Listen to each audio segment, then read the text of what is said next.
എന്റെ പേര് അങ്കിത. 2 വർഷത്തിന് മുൻപ് ഞാൻ ഒരാളെ സ്നേഹിച്ചിരുന്നു. അയാളെ ആരോ കൊന്നു സർ. അയ്യോ. അയാളിപ്പോ ഇവിടെ തന്നെ ഉണ്ട്. അതാ നോക്കൂ. കൊന്നു പറഞ്ഞിട്ട്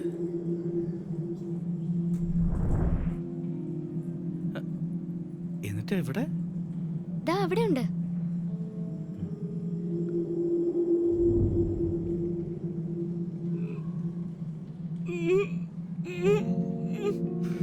എന്റെ കണ്ണിലൊന്നും കാണുന്നില്ല.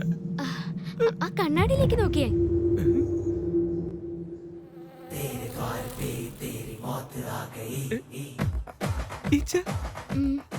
ഈ ജന്മത്തിൽ ഈച്ചയായിട്ട് ജനിച്ചത്. നേരാ, നിങ്ങൾ ടോയ്ലറ്റിൽ പോയപ്പോ അയാളും പുറകെ വന്നു, ഞാൻ കണ്ടതാ. ഛേ, അത് ഒറിജിനൽ ഈച്ചയാ. ഇദ്ദേഹം വെളിയിലായിരിക്കും നിന്നത്. അദ്ദേഹത്തെ കൊന്നവരോടൊക്കെ പകരം വീട്ടി.